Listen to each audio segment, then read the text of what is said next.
Between 1920 and 1929, roughly 115 million Americans experienced the wildest decade in modern history, encountering jazz, prohibition, automobiles, and unprecedented freedoms. The Roaring Twenties were electric and revolutionary, but for the average person, daily life was a strange mix of ancient tradition and shocking modernity. Here's what life was really like during America's most transformative decade. Real quick, like or subscribe if you want more of these, and tell me where you are and what time. I saw someone from Tokyo last week saying it was already tomorrow there, still trying to wrap my head around that. Tonight's stop, America in the 1920s. Hold up though, get cozy first. Adjust those pillows, pull up that blanket. Trust me, once we get going, you won't want to move. Your eyes open to a New York tenement apartment, 1921. First thing that hits you is the noise. Voices through paper-thin walls, water pipes clanging, a baby crying somewhere down the hall. You're on a metal-framed bed with a lumpy cotton mattress that smells faintly of mildew and sweat. Unlike your cozy bed now, this one's shared with your brother, who's already up and washing at the small basin balanced on a wooden chair. "Hey, sleepyhead," he says, splashing his face. "Factory whistle's gonna blow in 40 minutes. The room is tiny, maybe 10 feet square, with 2 beds crammed against opposite walls. A single window faces a brick wall across an air shaft so narrow you could touch the next building if you reached out. That window's your primary source of ventilation, which means in summer you choose between privacy or suffocating heat. In winter, like now, icy drafts slip through the loose frame, making the thin blankets almost useless. You know that feeling when your alarm goes off but your bed's so warm you can't bear to leave it? Multiply that by 1,000. It's January in New York and the only heat comes from a coal stove in the main room that your mother's already firing up. You can hear her coughing from the coal dust. The apartment has 4 rooms total. This bedroom you share with your brother, another tiny bedroom where your parents and 2 sisters sleep, the main room that serves as kitchen and living area, and a small water closet with a toilet. That's luxury, actually. Indoor plumbing? Some tenements still have outhouses in the back courtyard, but your toilet's just a toilet. No bathtub, no shower. For that, it's the public bathhouse once a week, maybe. "Ma's making coffee," your brother says, toweling off. "Actual coffee today, not that chicory stuff." Speaking of survival, that's the first thought that hits your brain every morning in 1921. How do we make it through today? The alarm clock beside your bed cost nearly a week's wages. But it's essential. Miss your shift at the garment factory and someone takes your spot before lunch. There's always a hungry line of immigrants waiting for work. I spent way too long researching tenement housing layouts for this. Did you know some didn't even have windows except in the front room? Actual death traps where people lived for decades. Your stomach growls as you swing your legs over the side of the bed. The wooden floor is ice cold against your bare feet. In your modern bed right now, you might have a carpet beside you, warm socks, maybe slippers waiting. Here it's bare boards and the shock of cold that finishes waking you up. Ma traded Mrs. Goldstein some darning for an extra loaf, your brother says, pulling on a patched shirt. So there's actual toast. Food. Always food. The constant calculation of calories versus cost. Your factory job pays $12 a week for 60 hours of work. Rent for this 4-room tenement apartment is $30 a month. Do the math and weep. Every penny goes to a complex equation of survival. You pull on wool socks with holes in the toes, heavy cotton trousers worn thin at the knees, a flannel shirt patched at the elbows, and suspenders that were your father's before his factory accident last year. Getting dressed in the 1920s isn't the casual affair it is now. Everything has purpose. Everything gets used until it disintegrates, then gets repurposed again. Pop's already gone, your brother says, lacing up his boots. Night shift at the dock. That's how families survive in 1921. Tag team working, father works nights unloading ships, sleeps days, you and your brother work days at the garment factory, mother takes in laundry, mending, whatever odd jobs come along. Your older sister works at Woolworths. The younger one's still in school, but not for long. At 14, she'll join the workforce soon enough. The landlord's like, $5 or you're out. And you're thinking, $5? That's half my weekly pay. Because eviction is a constant threat hanging over every family. No tenant protections, no lease agreements for most. Just weekly envelopes of cash and the landlord's mood determining your housing security. You make your way to the main room where your mother stands at the coal stove, stirring a pot of oatmeal. The stove provides the only warmth in the apartment, making this room the heart of your home. The room smells of coal smoke, coffee, and yesterday's cabbage soup. "Sleep okay?" your mother asks, not looking up. Her hands are red and chapped from washing other people's clothes. She's 43 but looks 60. "Fine," you lie. The truth is, you were up half the night listening to your father coughing in the next room. That dock dust gets in the lungs. Breakfast in 1921 is serious business. No grabbing a protein bar or coffee shop stop. This meal needs to fuel hours of physical labour.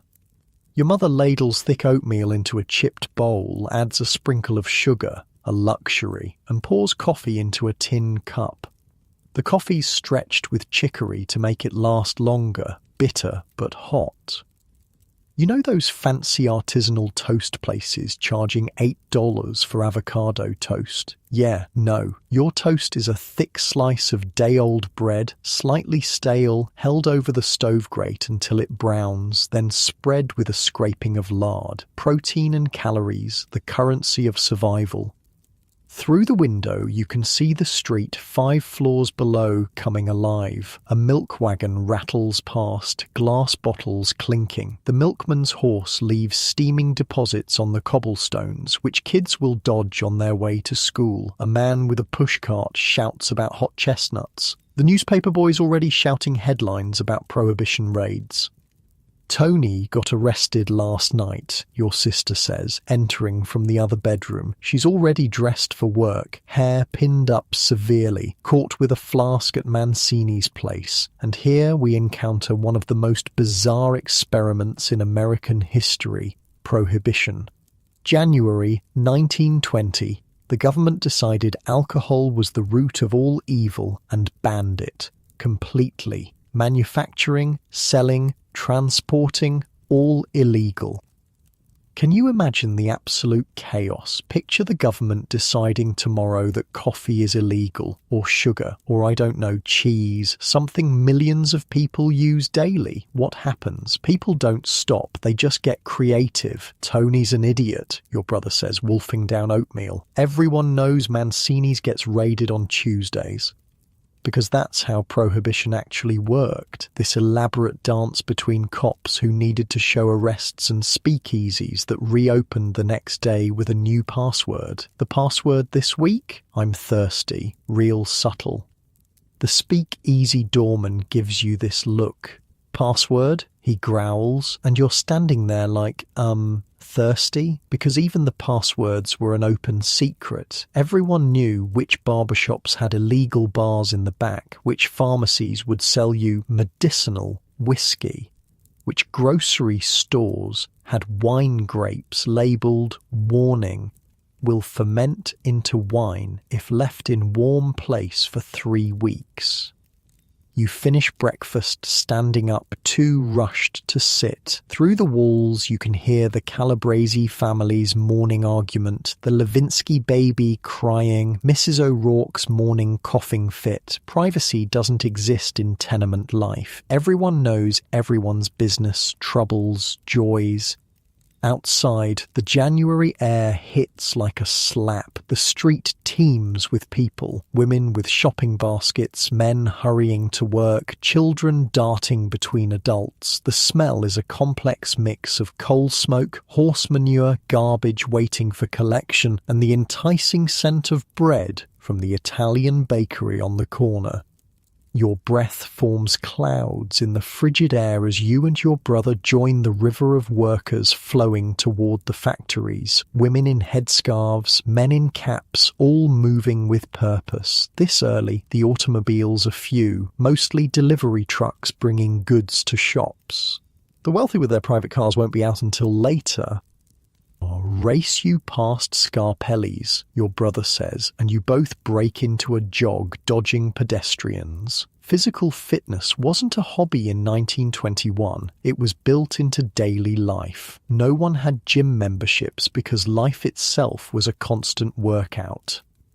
Past the butcher shop with its window display of cuts most modern Americans wouldn't recognize, past the greengrocer where your mother will haggle over bruised vegetables later, past Mrs. Finkelstein who runs the notion shop where your sister buys thread to mend everything endlessly. The garment factory looms ahead, 6 stories of brick with windows that barely open in summer, creating an inferno where you and 500 others work. In winter, like now, those same windows let in drafts that make your fingers so numb you can barely operate the sewing machine. You ever had that moment where you're one paycheck from disaster? That was Tuesday for most people. No safety net existed, no unemployment insurance, no workers' compensation, no social security. Your boss basically says, work faster or someone else will, because there's always someone hungrier waiting for your job. Waiting at the factory entrance is Mr. Perkins, the floor manager, checking his pocket watch. 2 minutes to whistle, he says, nodding as you pass. Being late means docked pay or worse. Inside, the factory floor stretches vast and already humming. Rows of sewing machines, pressing stations, cutting tables. The air's thick with fabric dust, steam and the smell of machine oil. Your lungs will feel it by day's end. The workers are a United Nations assembly, Italian, Jewish, Irish, Polish, Greek, first and second generation immigrants building America stitch by stitch. English mixes with a dozen other languages in a constant babble beneath the machine noise. You take your station at the sewing machine as the starting whistle blasts. For the next 12 hours, you'll feed fabric through the machine, creating men's shirts sold in fancy department stores for more money than you make in days. Your back will ache, your eyes will strain, your hands will cramp. The woman beside you, Mrs. Levin, nods hello. She's 60 if she's a day, fingers permanently curved from decades at the machine. My Sadie's engaged, she tells you during a brief lull, to a dentist. The pride in her voice tells the whole immigrant story. First generation suffers, so the second can rise. Lunch break comes after 6 hours, 20 minutes to wolf down the sandwich your mother packed. Bread, a slice of bologna, a pickle if you're lucky. Workers sprawl on crates or lean against walls, too tired to even leave the building. I mean, imagine working without any of the protections we take for granted. No breaks required by law, no safety standards, the fire escape doors often locked to prevent theft. After the Triangle Shirtwaist Factory fire in 1911 killed 146 workers, some improvements came, but not nearly enough. The afternoon drags, fingers flying on autopilot while minds wander. You've made 63 shirt collars so far. Quota is 100 by day's end. Fall short 3 days running and there's someone to take your place. By 4 o'clock, winter darkness already falls. The gas lights flicker on, making precision work even harder. Outside the grimy windows, snow begins to fall, adding another worry. Bad weather means streetcar delays, icy sidewalks, wet feet leading to colds you can't afford.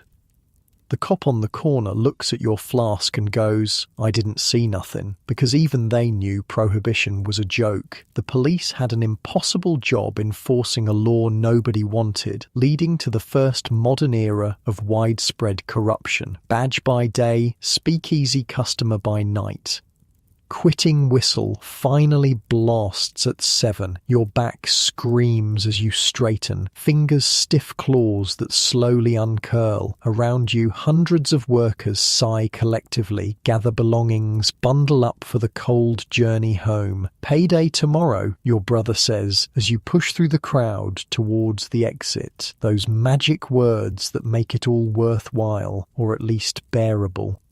Outside, snow falls thicker now, muffling the city sounds. Gas streetlights create halos in the white air. Your feet crunch along the accumulating snow as you join the exodus home. Some lucky workers board streetcars, paying their nickel fare. You and your brother walk to save the money. Wait, let me back up. Your feet, you're wearing boots with thin soles and leaks where the leather's cracked. Each step in the snow sends a shock of cold up your legs. By the time you reach home, your socks will be wet, your toes numb. Modern waterproof boots with thermal insulation, pure fantasy. The streets transform in the evening hours. Shops close, restaurants and social clubs light up. Music drifts from open doors, the new jazz that moral guardians claim is corrupting youth. On the corner, a newsboy shouts, "President Harding's cabinet announced, read all about it." And here's something wild. Despite Prohibition being barely a year old, you pass 3 speakeasies on your 10-block walk home. You recognize them by the line of cars outside nondescript buildings, the faint sound of jazz, the bouncer eyeing everyone who approaches.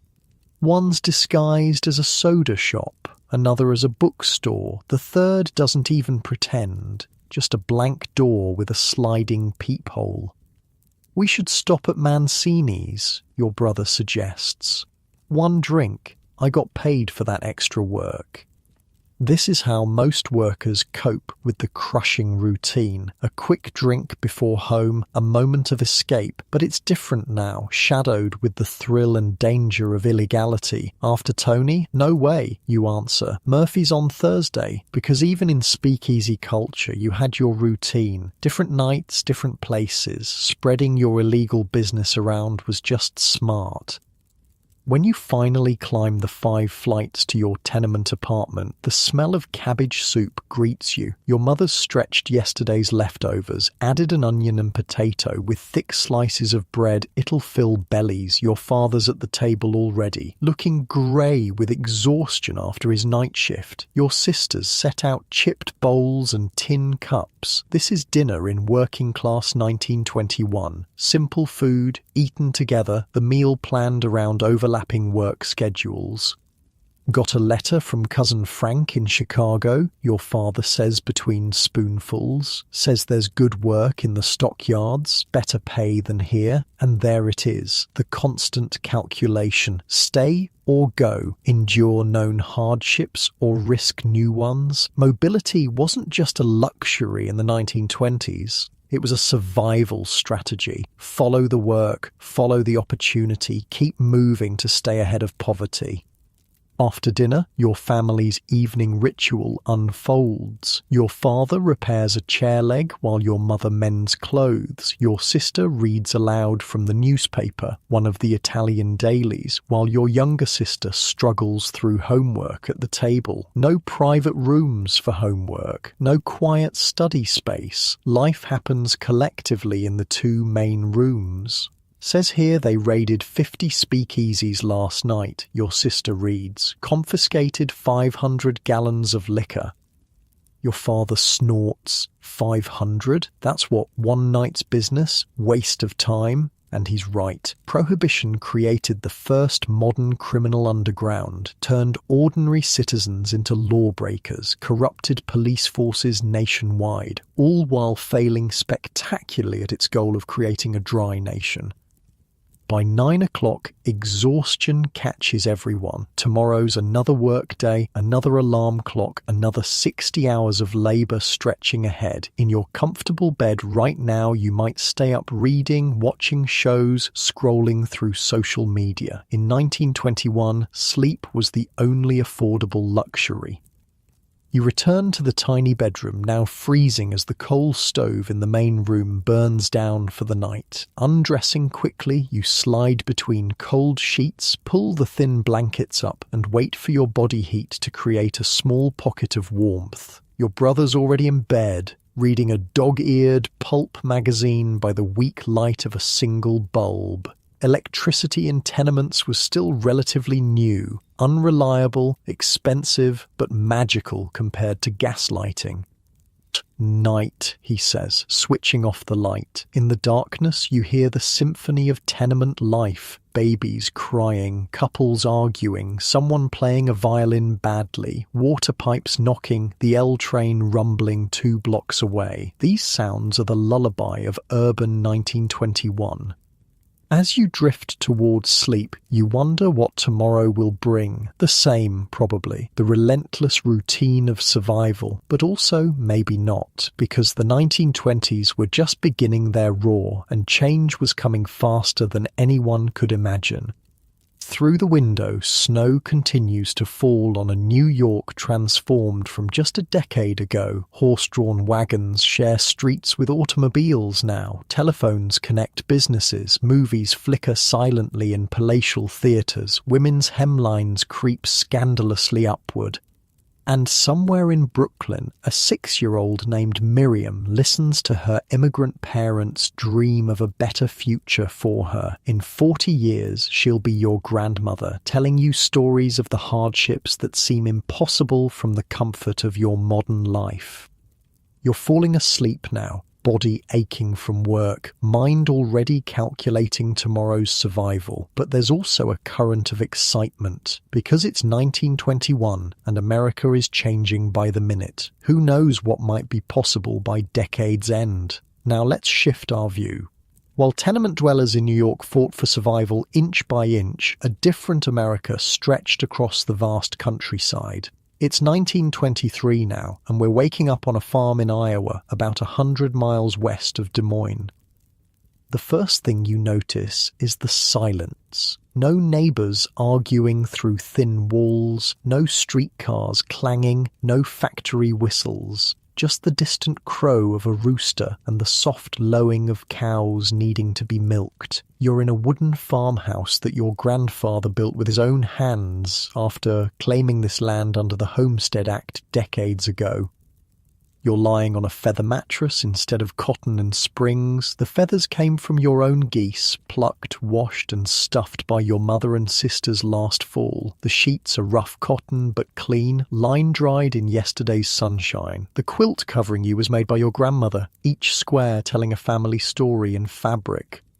It's barely 5 a.m., but farm life doesn't care about clocks. Your body knows the rhythm without an alarm. Cows need milking at sunrise no matter what. The wooden floor is cold against your bare feet, but you're used to it. The house is heated by a single wood stove downstairs, meaning upstairs bedrooms stay cold enough in winter to see your breath. "You up, John," your father calls from downstairs. He's been awake for 30 minutes already, stoking the kitchen stove for your mother, who's mixing biscuit dough by the light of a kerosene lamp.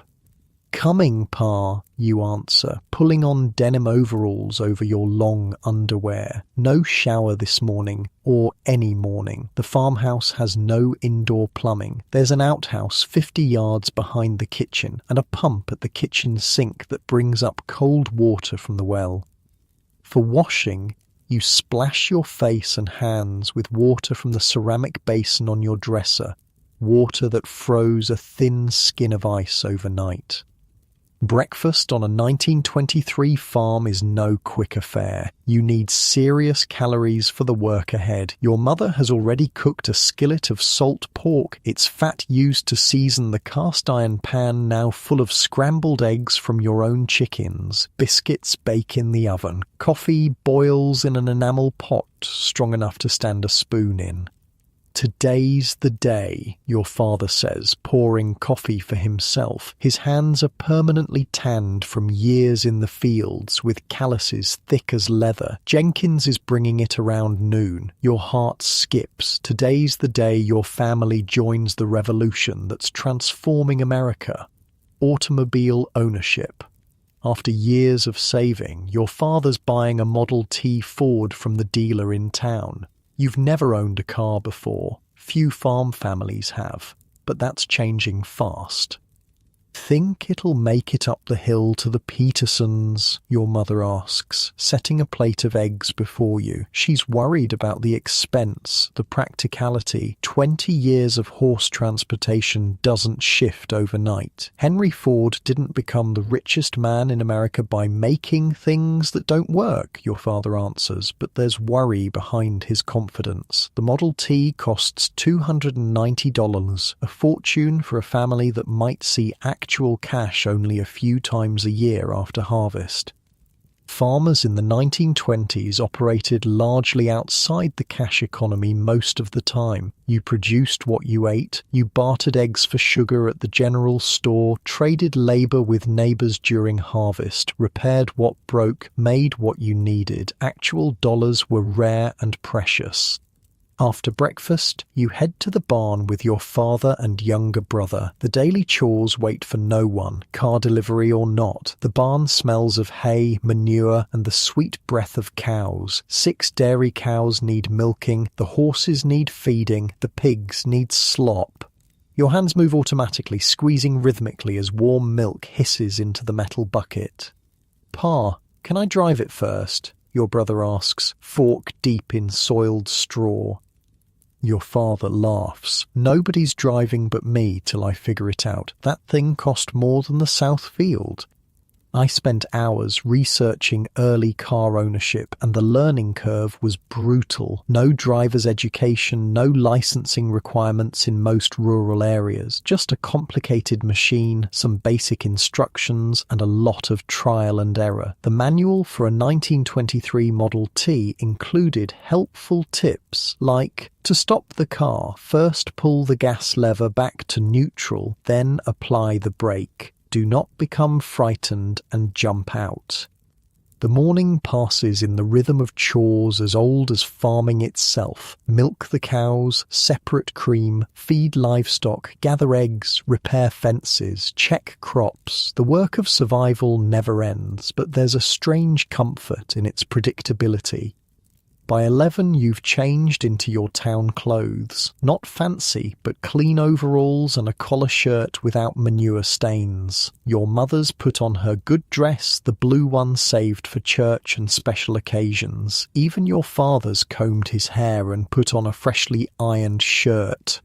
"Hear that?" your brother says, running in from the porch. "It's coming!" And then you hear it, the unmistakable put-put-put of a Model T engine labouring up the dirt road to your farm, the sound of the modern world arriving at your door. Your whole family spills onto the porch, watching as a shiny black automobile bounces over the ruts of your lane. Mr. Jenkins from the dealership grins behind the wheel, dust coating him from the 12-mile drive from town. "She's a beauty, ain't she?" he calls, bringing the vehicle to a jerky stop in your yard. Chickens scatter in panic at this noisy intruder, and she is beautiful. Gleaming black metal, brass headlamps, a folding top for rain protection. The Model T isn't fancy by later standards. It's utilitarian, designed to handle the brutal rural roads with high clearance and a tough suspension. But to your family in 1923, it's nothing short of miraculous. "Can drive her anywhere," Mr. Jenkins says, patting the hood like a favourite horse. 15 horsepower, 20 miles per hour on good roads. 20 miles per hour. The math transforms your world instantly. The trip to town, 12 miles that takes half a day by horse and wagon, suddenly shrinks to maybe 40 minutes. The county seat, previously a full-day journey, becomes a morning trip. Mr. Jenkins pops the hood to show your father the engine. Now starting her takes some practice. Got the hand crank here in front. Choke here, timing advance here. Too much choke, she'll flood. Not enough, won't catch. Timing too advanced, she'll kick back and break your arm. Wait, what? Yeah, starting early cars was legitimately dangerous. The hand crank could snap back and break bones if the timing was wrong. Emergency rooms of the 1920s were full of what doctors called Ford fractures, broken arms, wrists and thumbs from car cranks kicking back. Your father nods seriously, absorbing every word. This is the most complicated piece of technology your family has ever owned. More complex than the cream separator, more expensive than anything but the farm itself. Now, driving her's simple enough, Jenkins continues. 3 pedals on the floor, left is clutch, press down for low gear, release halfway for high gear, middle is reverse, right is brake. Your father looks concerned. Middle is reverse, not the left, Jenkins laughs. Ford's got his own way of doing things, different from other makers. You'll get used to it.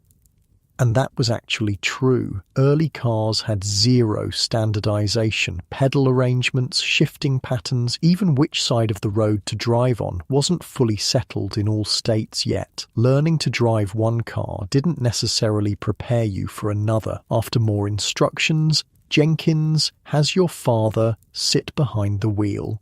Turn the key, set the gas lever here, set the spark advance here, now come around front and give her a crank. Your father follows directions, moves to the front, grips the crank and gives it a mighty swing. Nothing happens. Another swing. Nothing. Bit more choke, Jenkins suggests. Third try, the engine catches with a roar and a belch of smoke that sends your mother's chickens running for their lives. Your father rushes back to the driver's seat, where Jenkins walks him through the pedals again. "Ready for a spin?" Jenkins asks.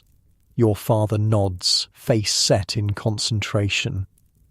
The car lurches forward with a jerk, stalls, starts again, jerks forward, picks up speed. Your father's face transforms from worry to wonder as the automobile begins moving smoothly around the farmyard. "Want to take her on the road?" Jenkins calls above the engine noise. Your father nods, and the Model T bounces down the lane toward the country road, your father gripping the wheel like it might fly away. You and your brother chase after on foot, whooping with excitement.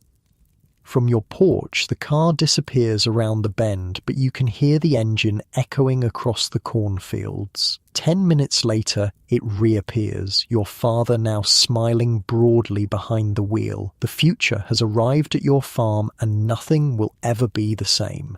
After Jenkins leaves, driven home by your father, who'll return with the car alone, his first solo drive, the family crowds around the Model T like it's a spacecraft. Your mother touches the leather seat cautiously. "Imagine getting to town in under an hour," she says softly, and you can see her calculating all the ways this changes her life. The isolation of farm women was profound before cars. Visits to town might happen once a month at most, church on Sundays if weather permitted. Otherwise, the farm was your world. "I can drive to the Peterson place in minutes," your father says, already planning. "Borrow that new seed drill without losing a whole day to travel." Your brother crawls underneath, examining the axles and suspension. "How fast do you think it really goes, Pa?" "We'll find out tomorrow," your father promises. "First, I need to figure out how to drive the darn thing properly." And figure it out he does, though not without incident.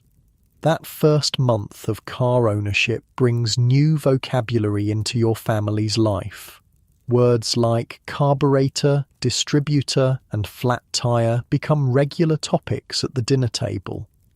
There's the memorable afternoon your father drives into the yard too fast and sideswipes the water trough, denting the fender. There's the Sunday your whole family dresses for church, piles into the car, and makes it exactly 2 miles before a tire blows out. Your father changes it in his good suit, sweating and swearing under his breath while your mother pretends not to hear.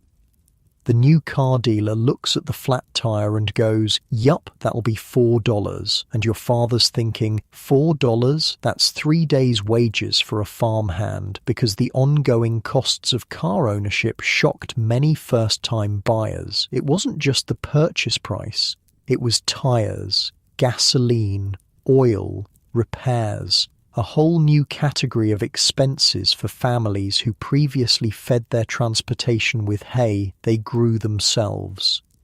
But there are glorious moments too. The first time your family drives to town for supplies and makes the round trip in a single morning instead of a full day. The Sunday you drive 20 miles to visit cousins you previously saw only at Christmas because of the travel difficulty. The night your mother goes into town for a women's club meeting and comes home after dark, something impossible in the horse and buggy days.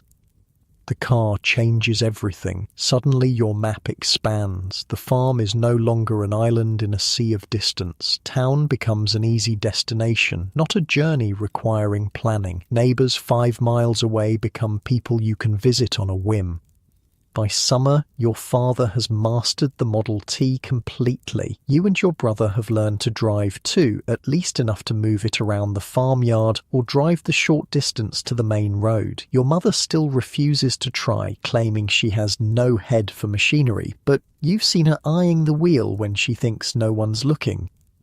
The car enables new freedoms, but it also leads to new family negotiations. Who gets the car, when, and for what purpose? Your sister wants to drive to town for a motion picture show. Your brother wants to take it fishing at the creek. Your father needs it for farm business. The single vehicle becomes a shared resource requiring complex family diplomacy.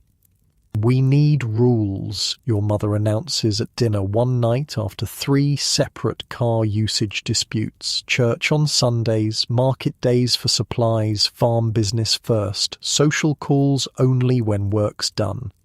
Farm business included things modern folks might not consider, like getting a sick animal to the vet, hauling cream to the dairy station before it's spoiled, or bringing home a new breeding animal. One farmer's diary I found mentioned driving 80 miles round trip to purchase a particular bull for his dairy herd, a journey that would have taken days before cars.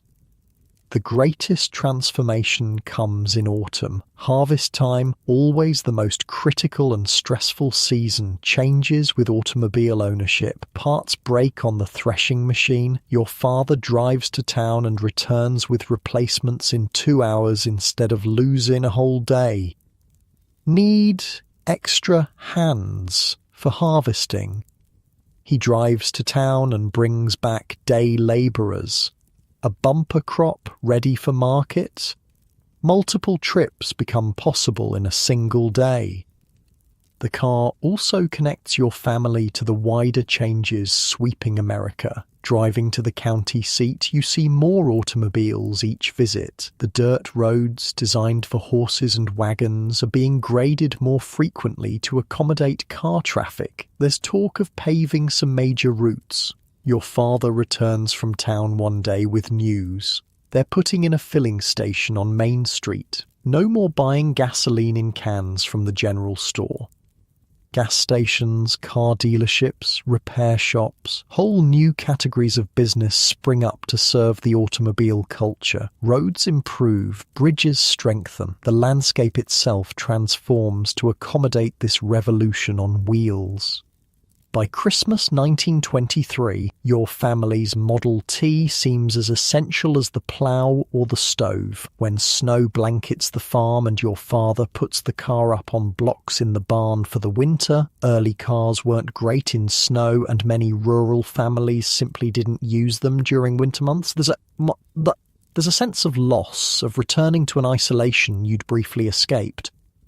The car sits idle through the deep winter months, but plans form around it. Your father pores over maps, plotting spring journeys previously unimaginable. Your mother talks of visiting her sister in the next county, a trip previously requiring overnight stays. Your older sister, home from normal school for the holidays, speaks of perhaps living in town and driving home weekends once she starts teaching. Mobility breeds possibility. The car shrinks distance and expands horizons simultaneously. For your family and millions like you, the automobile isn't just a convenience. It's freedom in steel and rubber form. On Christmas Eve, sitting by lamplight, rural electrification is still years away for most farms. Your grandfather tells tales of his youth, crossing half the country by covered wagon, establishing the homestead, the isolation of those early years. Took 3 days to get to town when I first settled here, he says, shaking his head at the changes he's witnessed. And you can do it before lunch. This compression of time and space is the real revolution of the 1920s. The world simultaneously grows larger in reach and smaller in effort. America's vast distances, once barriers to connection, begin to shrink beneath rubber tires. When spring finally softens the land, your father reverses the winterizing process, checking the Model T carefully before taking it down from blocks. The first drive of the new season feels like rebirth, the farm reconnecting to the wider world after months of winter isolation. By now, the novelty has worn off, but the wonder hasn't. Each time the engine rumbles to life, each mile that passes beneath the wheels represents a freedom previous generations could barely imagine. Your grandparents measured travel in days and weather conditions. You measure it in hours and gallons of gasoline. And as your family's Model T bounces down country roads, it joins a growing river of vehicles, transforming America mile by mile. By decade's end, the country will have more than 23 million registered automobiles, 1 for every 5 Americans. The nation itself is being rewired around this invention, its geography rewritten in routes accessible by car. The automobile doesn't just change how you travel, it changes where you go, who you see, what you do, what you buy, where you might live or work. It reshapes your relationship with time, distance, community, and possibility. And it's just one of the revolutions remaking America in the roaring decade of the 1920s. It's 1925 now, and we're in Millerville, a small town of about 2,500 souls, nestled between rolling hills in western Pennsylvania. Not a big city like New York, not isolated farmland like Iowa, but something in between, the quintessential American small town where modern life and traditional values collide in fascinating ways. You wake up in a modest 2-story home on Elm Street, just 3 blocks from Maine. Unlike the tenement apartment or the isolated farmhouse, this bedroom is yours alone, a luxury of middle-class life. The bed has a proper metal frame, a store-bought mattress, and a colourful quilt your mother ordered from the Sears catalogue. Morning light filters through cotton curtains as you stretch beneath warm blankets. Outside your window, you can hear birds chirping, the occasional automobile puttering past, and the distant whistle of the 7:15 train arriving at the station. The house smells of coffee and bacon. Unlike city dwellers crammed in tenements or farmers isolated on distant homesteads, your family represents the growing American middle class. Not wealthy, but comfortable. Your father works as the manager at the town's hardware store. Your mother, unusually for married women in 1925, keeps the books for the same business. Your bedroom contains treasures that mark you as a teenager in this transitional decade. A small collection of phonograph records stacked beside a hand-cranked Victrola player, movie magazine clippings of Clara Bow and Rudolph Valentino pinned to the wall, a crystal radio set you built yourself from a kit ordered through Popular Mechanics. You swing your legs over the side of the bed, feet hitting a proper rug instead of bare boards. The house has modern conveniences your city and country counterparts might envy. Indoor plumbing with a bathroom shared by the family, electric lights in most rooms, a telephone in the hallway downstairs. Not every house in town has these things yet, but they're spreading rapidly as America's prosperity grows. Sarah, breakfast, your mother calls from downstairs. You can hear the radio playing in the kitchen, a morning news program from Pittsburgh, the announcer's voice slightly tinny but clearly audible. The radio, not the automobile, sits at the heart of your family's modern life. I spent way too long researching early radio models for this. Did you know the first commercial radio station, KDKA in Pittsburgh, only started broadcasting in 1920? By 1925, America had over 500 stations, and radio was transforming from novelty to necessity. Downstairs, your family gathers around a proper dining table in a room dedicated just to eating. Another middle-class luxury. Your father sits with the newspaper propped against the sugar bowl. Your mother places a plate of eggs and bacon before you, and your younger brother fiddles with the radio dial, trying to improve reception. "Don't touch that," your father says without looking up from his paper. "I want to hear the market report." The radio on the sideboard is the pride of your household, a new Atwater Kent model with 5 tubes and a proper wooden cabinet. No more headphones or crystal sets. This is a genuine piece of furniture that delivers entertainment directly into your home. It cost nearly $80, 2 weeks of your father's salary, but he considers it an investment, not a luxury.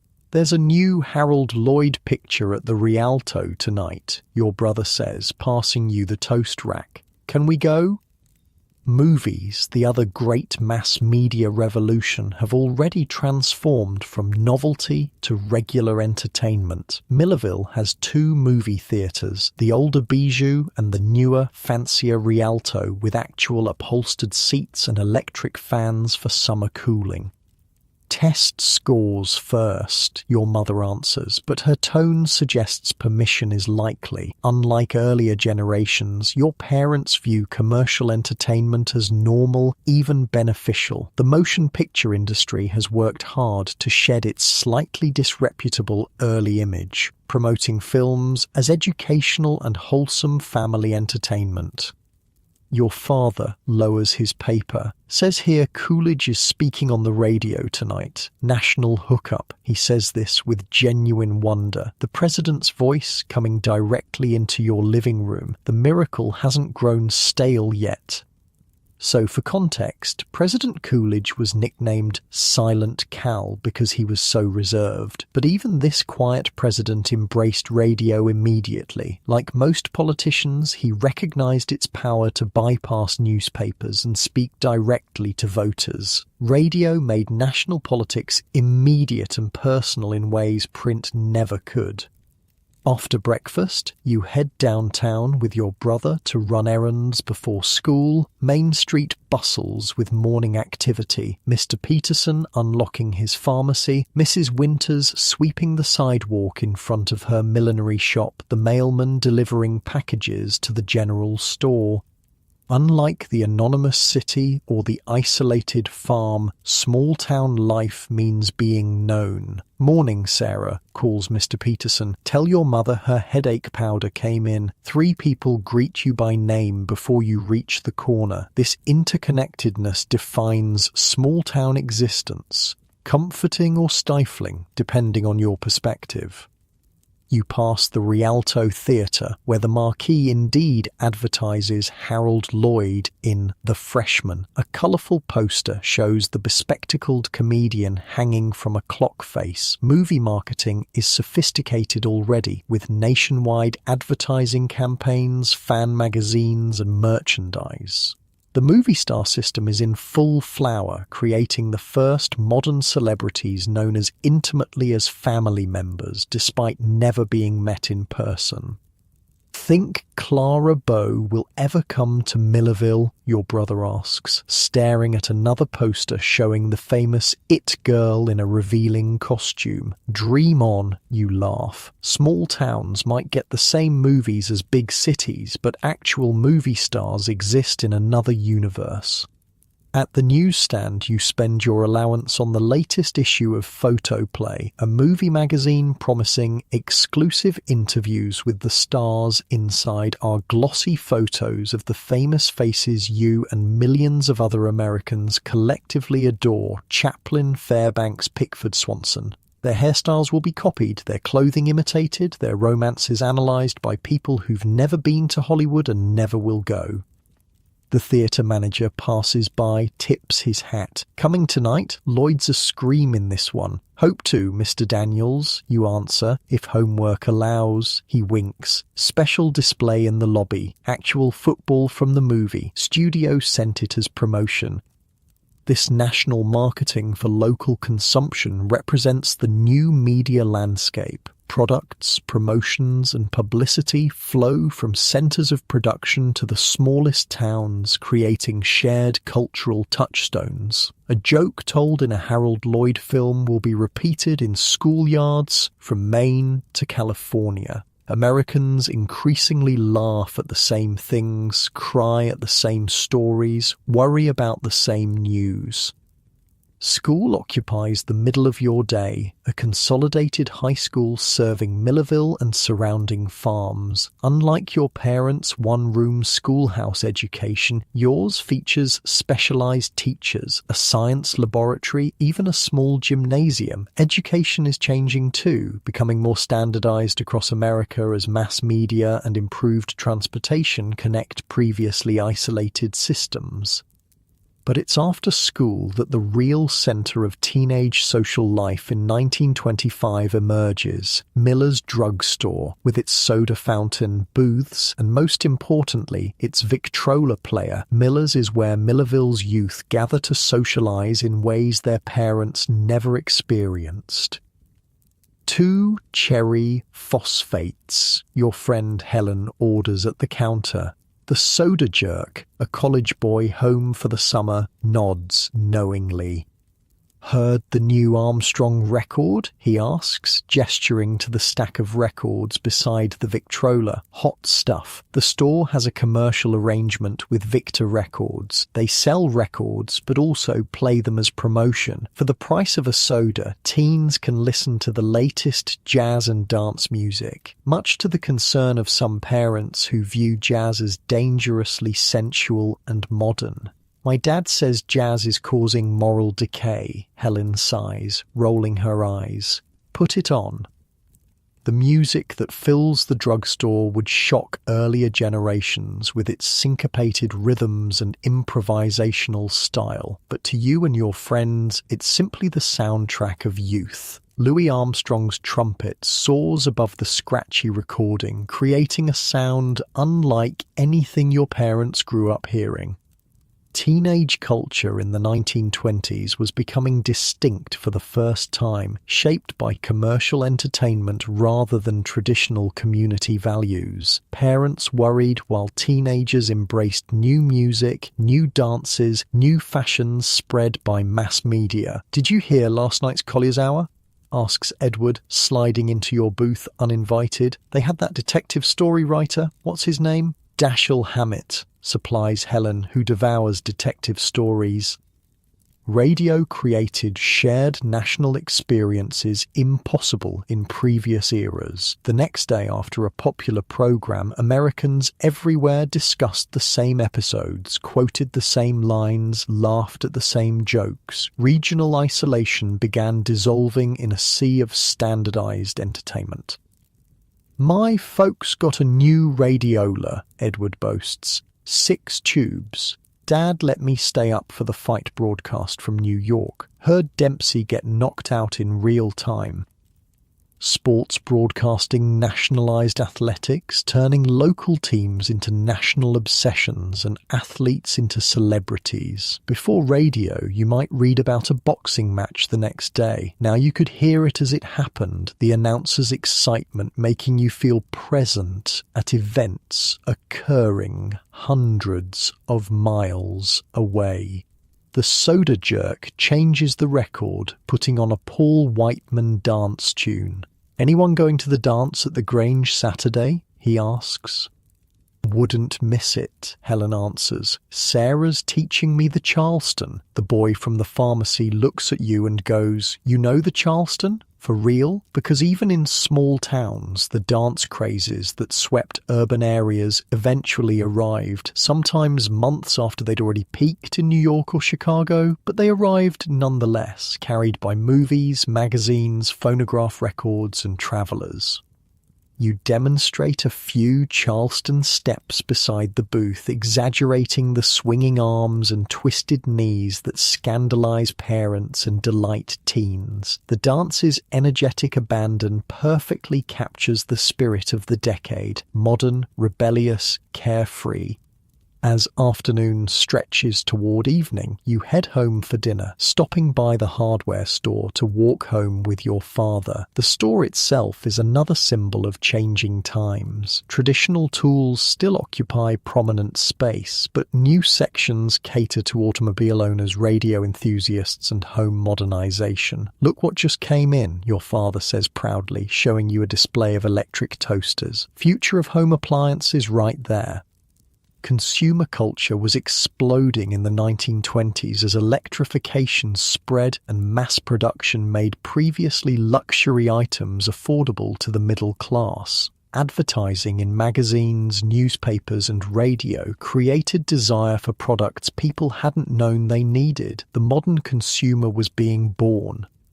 Dinner at home follows middle-class rituals unchanged for decades. Proper place settings, serving dishes passed around the table, conversation about the day's events. But tonight's normalcy is interrupted by the radio in the living room. "Hurry up," your father urges, checking his pocket watch. "President speaking in 15 minutes. National broadcast." After dishes are cleared, your family settles in the living room, father in his armchair directly facing the radio, mother in her rocker with mending, you and your brother on the sofa. The radio glows warmly as tubes heat up, emitting a soft hum before voices emerge. This is Graham McNamee speaking to you from Washington, D.C., where President Coolidge will address the nation on the state of the economy. Your father shushes everyone, though no one's speaking. The room falls silent as the president's distinctive New England accent fills your Pennsylvania living room. The moment feels profound. The nation's leader speaking simultaneously to millions of citizens in their private homes. Imagine going from a world where you might never hear the president speak unless he visited your town to one where his voice regularly entered your living room. The psychological impact was enormous. Political leadership became both more intimate and more polished as radio required new skills from public figures.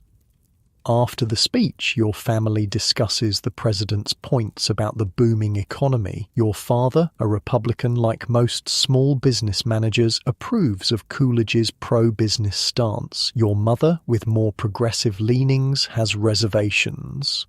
What matters isn't their disagreement, but that they both heard exactly the same speech at exactly the same time as millions of other Americans. A shared national moment impossible before radio. "Can we go to the movies now?" your brother asks as the post-speech analysis drones on. Your father checks his watch. 8 o'clock showing, be home by 10. The walk to the Rialto takes you down Main Street, transformed by evening. Shop windows glow with electric lights. Cars line the curb outside the hotel where travelling salesmen stay. The ice cream parlour bustles with couples and families enjoying an evening treat. The movie theatre marquee shines like a beacon, bulbs outlining The Freshman in electric glory. Outside, a crowd gathers. Farm families in town for the evening, factory workers still in work clothes, high school students giggling in groups, young couples using the darkened theatre for modest courtship. Inside, the lobby dazzles with gilt paint, patterned carpet, and a refreshment stand selling candy and popcorn. Movie theatres were designed as palaces of escape, their ornate architecture offering ordinary people a taste of luxury for the price of admission. 25 cents for adults, 15 for children. The football from the film sits in a glass case surrounded by promotional stills showing Harold Lloyd in various comic predicaments. A cardboard cutout of the star grins manically as patrons pose beside it for fun. 2, please, you tell the ticket seller, sliding coins across the counter. Your weekly allowance disappears, but the expense seems worthwhile for 2 hours of entertainment more elaborate than anything previous generations could imagine. The theatre interior impresses with red velvet curtains covering the screen, painted ceiling murals depicting classical scenes, and even small electric lights lining the aisles. No modern multiplex can match the opulent movie palaces of the 1920s, designed to transport ordinary people into worlds of fantasy before the film even began. As the lights dim, an organist begins playing at the theatre's prized Wurlitzer. Unlike metropolitan movie palaces with full orchestras, small-town theatres may do with a single musician. Still, the organ's rich tones fill the space, setting the mood for entertainment. First comes a newsreel showing world events, the Prince of Wales touring Africa, floods in Mississippi, a fashion show in Paris. For many in the audience, especially from outlying farms, these newsreels provide their only visual connection to world events. Before television, this was video journalism, powerfully immediate compared to newspaper accounts. Next, a cartoon featuring Felix the cat bounces across the screen, eliciting laughs from children and adults alike. Animation was already sophisticated by 1925, with established characters and consistent styles that audiences recognized and anticipated. Finally, the main feature begins. Silent, of course. The jazz singer with synchronized sound is still 2 years away. Title cards provide dialogue and narration, but the storytelling is primarily visual, relying on exaggerated expressions and physical comedy that requires no translation. The audience reacts as one, laughing, gasping, occasionally applauding particularly impressive stunts. This collective experience represents another way mass media united Americans. Millions would see this exact film, react to the same moments, discuss the same scenes afterward. You lose yourself in the story, worries temporarily forgotten in the flickering images. This escapism is precisely what made movies so popular during economic hardship or social change. For the price of admission, anyone could step into different lives, different worlds. Afterward, walking home through quiet streets, you and your brother quote favourite scenes and imitate Lloyd's pratfalls. The shared experience creates immediate connection, common reference points in an increasingly standardized national culture. At home, your parents are listening to a dance orchestra program on the radio, the music softly filling the house. Your mother looks up from her book. Good picture? Hilarious, your brother answers, launching into a detailed description of the football game scene. You head upstairs to your room, mind still full of movie images. Before bed, you tune your crystal radio set with headphones, carefully adjusting the wire on the crystal to catch distant stations. Unlike the family's console radio downstairs, this private listening device lets you explore the airwaves independently. Past your bedtime, headphones on, you listen to jazz from Pittsburgh, a hotel orchestra from Cleveland, fragments of voices from Chicago fading in and out with atmospheric conditions. The radio collapses distance in the darkness, bringing the wider world to your small-town bedroom. Lying in bed, you consider how different your life is from your parents' adolescence just 20 years earlier. They grew up in relative isolation, their entertainment locally produced, their horizons limited by physical distance. You inhabit a world where national media creates shared experiences across thousands of miles, where movie stars and radio personalities feel like familiar friends, where cultural trends spread coast to coast in weeks instead of years, or not at all. Your room contains the evidence of this transformation. Movie magazines, phonograph records, radio equipment, each represents threads connecting you to a wider America, weaving previously separate communities into a more uniform national culture. The voices on your radio fade as stations sign off for the night. This is KDKA Pittsburgh signing off until 6 a.m. Good night and God bless America. In the silence that follows, you drift towards sleep, your imagination full of images from movies, your head still nodding to remembered jazz rhythms. Tomorrow will bring more local experiences, school, chores, face-to-face conversations with friends and neighbors. But increasingly, these local experiences exist within a framework of national media that shapes expectations, creates shared references, and connects even the smallest towns to American culture at large. And as radio signals cross your sleeping town, carrying music, news, and stories to thousands of other communities, America becomes more itself, diverse yet increasingly unified, traditional yet embracing modernity, physically dispersed yet culturally connected in ways no previous generation could have imagined. We've seen working-class struggles in New York, rural transformation in Iowa, and middle-class life in small-town Pennsylvania. But to understand the full spectrum of 1920s America, we need to step into another world entirely, the rarefied air of wealth during the decade that birthed the term, "the rich get richer."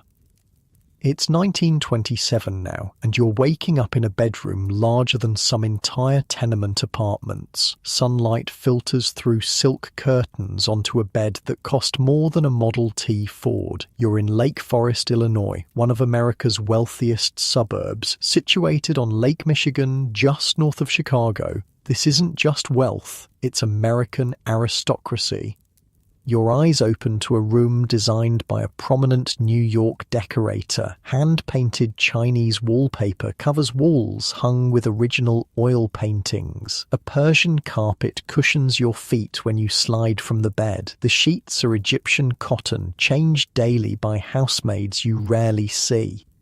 The room is warm despite the winter chill outside. Central heating, thermostatically controlled, keeps the entire 24-room mansion at a perfect 72 degrees. Through large windows, you can see snow dusting the formal gardens that stretch toward the lake. The grounds cover 12 acres, maintained by a staff of 6 gardeners year-round. Unlike the tenement dweller, the farmer, or the small-town teen, your morning doesn't begin with immediate chores or work preparation. Instead, a discreet knock at the door signals your lady's maid, Louise, arriving with a breakfast tray. "Good morning, Miss Catherine," she says, setting the silver tray on a bedside table. "Mrs. Harrington requests your presence at 11 for the charity committee meeting." You nod sleepily, reaching for the delicate porcelain cup filled with perfectly brewed coffee. Louise moves efficiently around the room, opening curtains wider, laying out clothes for the day, gathering yesterday's discarded silk stockings for laundering. "The blue Chanel or the green Patou for luncheon?" she asks, holding up 2 dresses that each cost more than 6 months' salary for most Americans. "The blue, I think," you answer. "Is father at breakfast?" Mr. Harrington left for Chicago on the 7:30 train, Louise informs you. "He mentioned a board meeting at the bank. I spent hours researching how the ultra-wealthy lived in the 1920s. Think real-life Great Gatsby stuff. The income gap was staggering. The top 1% owned about 40% of all wealth, and they weren't shy about showing it." Louise draws your bath in a bathroom that would astound most Americans. Marble floors, heated from below, a sunken tub large enough for 2, gold-plated fixtures, and a shower with multiple heads. Still a rarity even in wealthy homes. Indoor plumbing had been around for decades, but this level of bathroom luxury was unprecedented.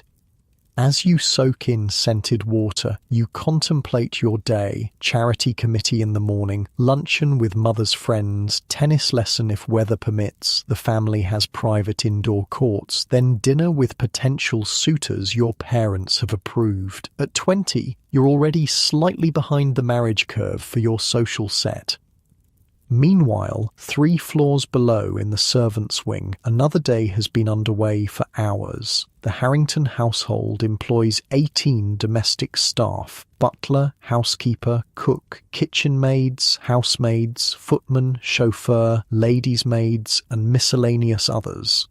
They rose before dawn to prepare the house and family for another day of conspicuous leisure.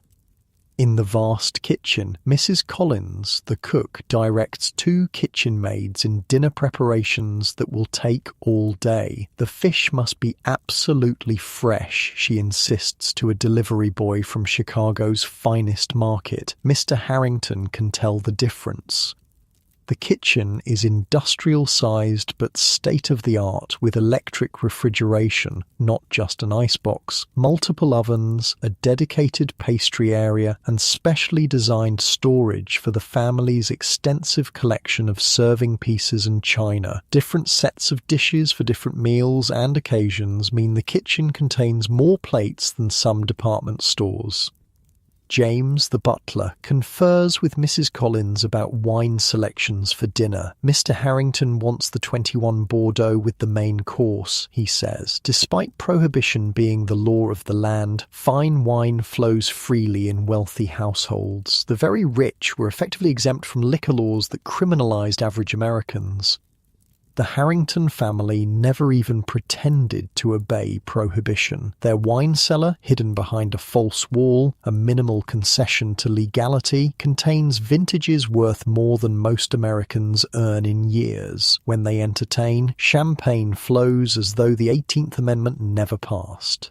The florist called, Mrs. Mitchell, the housekeeper, tells James. The orchids for tonight's centerpiece are delayed. Shall I have them use roses instead? James looks pained. Mrs. Harrington specifically requested orchids to complement the new Limoges service. This level of detail in household management wasn't unusual for America's upper class. Every aspect of domestic life was curated, from fresh flowers daily to perfectly pressed linens to seasonally rotated art and furnishings. The butler checks his watch, a solid gold timepiece gifted by Mr. Harrington last Christmas. The silver still needs polishing for tonight. Have Thomas and William see to it immediately. While the household staff rush to prepare for an intimate dinner party, only 16 guests tonight, practically casual by Harrington standards, you've finished your bath. Louise helps you dress in layers typical for wealthy women: silk undergarments, lightweight corset, fashion still demanded certain silhouettes, silk stockings held by garters, slip, and finally the blue Chanel day dress.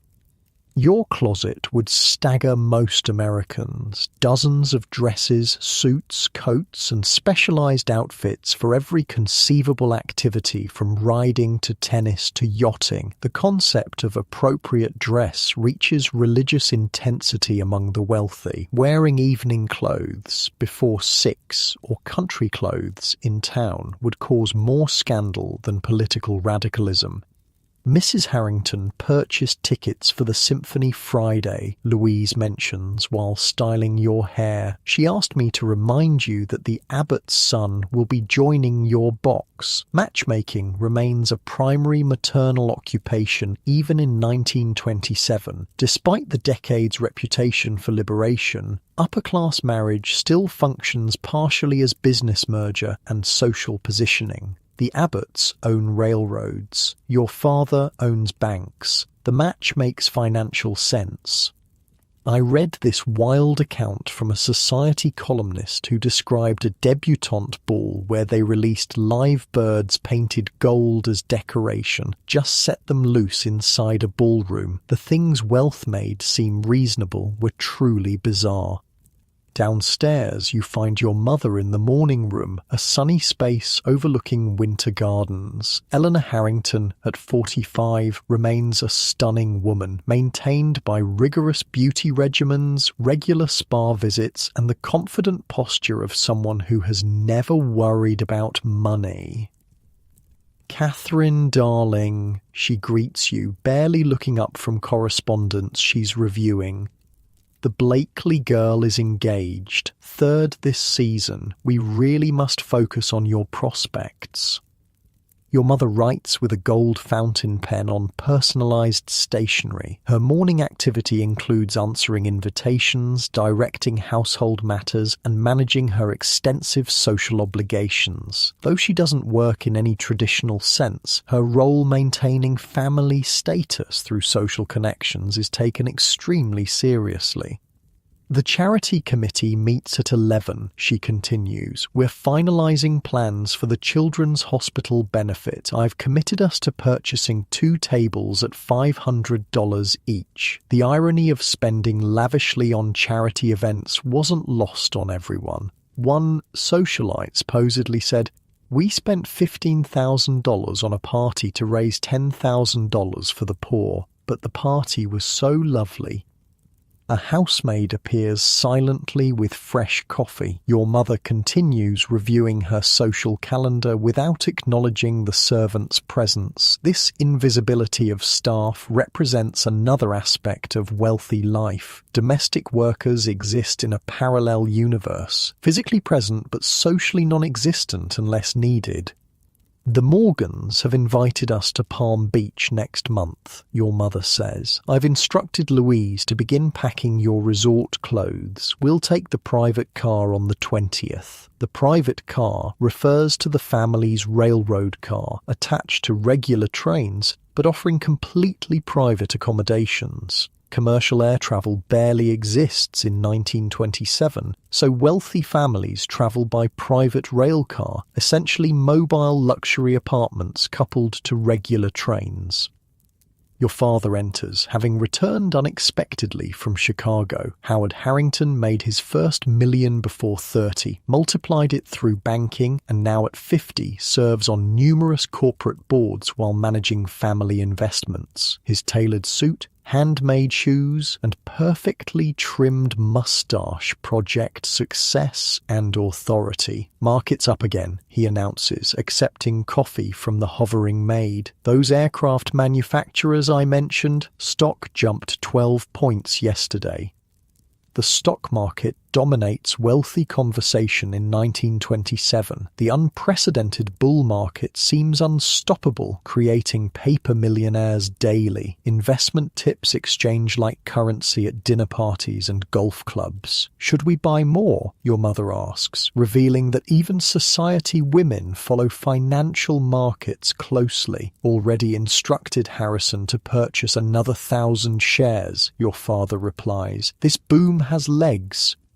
Of course, with hindsight, we know the crash lurks just 2 years away, but in 1927, optimism borders on delusion among the investing class. The market can only go up. Prosperity will never end. America has entered a permanent plateau of prosperity, as many economists claimed. After breakfast, you join your mother in the library where the charity committee, 8 women from prominent Chicago families, gathers to plan a hospital benefit expected to raise $50,000. The meeting perfectly encapsulates upper-class women's lives, genuine charitable impulses, filtered through social competition and status display. "The Palmers have donated an automobile as the grand prize," announces Mrs. Winthrop, committee chair. "We must ensure ticket prices are high enough to maintain exclusivity." The women discuss dinner menus, orchestras, table arrangements, and decorations with the seriousness of military strategists. While they genuinely want to support the Children's Hospital, the event's success will be measured equally by its social prestige and press coverage.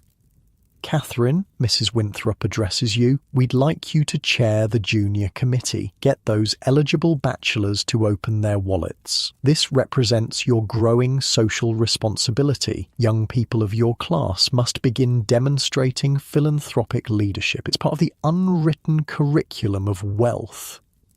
After the committee departs, you have a few hours before luncheon. Unlike most Americans, your time is largely discretionary. You spend it practicing piano on the Steinway Grand in the music room, one of many accomplishments expected of wealthy young women. Though the jazz age celebrates more liberated female behavior, traditional expectations still govern upper-class womanhood.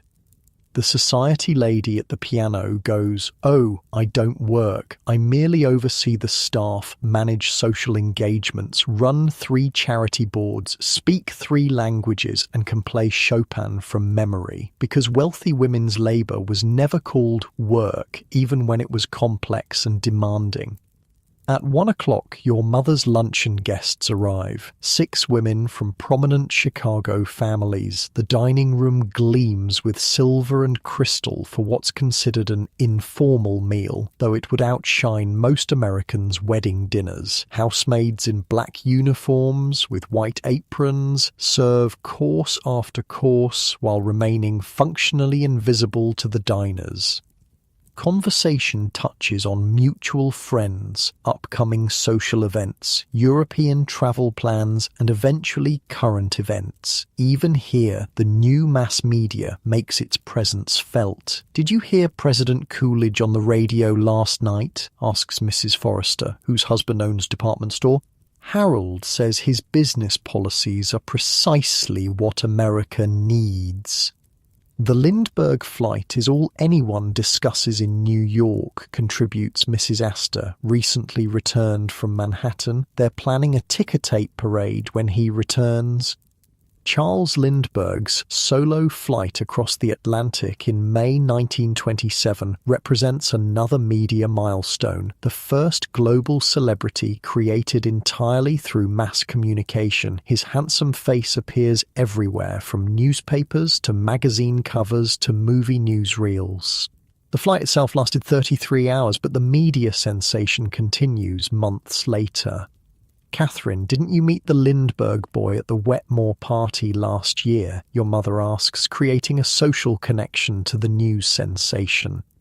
"Briefly," you acknowledge, though the encounter was merely a passing introduction at a crowded event. Still, social capital comes from proximity to fame and prominence. After luncheon, you have your tennis lesson in the family's indoor court, followed by a massage from the personal masseuse who visits twice weekly. Physical fitness and beauty maintenance occupy significant time for wealthy women, though the purpose remains attractiveness rather than health. As evening approaches, Louise helps you prepare for dinner. This involves another bath, complete hair restyling, and changing into formal evening wear. A beaded lanvin gown imported from Paris, satin evening slippers, family jewelry from the safe. Mr. Abbott's son will be seated beside you, Louise mentions while fastening a pearl necklace worth more than her lifetime earnings. Mrs. Harrington suggested the emerald earrings as well. Downstairs, the transformation is complete. The dining room now glows with candelabra, fine china, and crystal. Footmen in formal livery stand ready behind each chair. James supervises with eagle-eyed attention to detail. Fresh flowers perfume the air. The setting could be a royal palace rather than a private home. Guests arrive in chauffeur-driven luxury automobiles, Packards, Cadillacs, Rolls-Royces. The women drip with jewels, the men wear impeccably tailored evening clothes. Air kisses exchange, cocktails circulate, Prohibition remains an inconvenience rather than an obstacle. And conversation bubbles with practiced charm. Mr. Abbott's son, Robert, does indeed sit beside you at dinner, a Yale graduate with perfect manners and practiced conversation. His family's railroad fortune would combine nicely with your banking background. The matchmaking is obvious, but conducted with sufficient subtlety to maintain dignity. Do you enjoy the symphony, Miss Harrington? He inquires over soup served in antique Sèvres porcelain bowls. Particularly Debussy, you reply with appropriate cultural knowledge, though I found the Stravinsky piece last season quite stimulating. The dinner conversation floats through safe topics: music, theatre, travel, mutual acquaintances. Politics rarely intrudes in mixed company, though most present share conservative Republican views aligned with their financial interests. Labour unrest, immigration concerns, and prohibition enforcement affect their businesses but not their daily lives.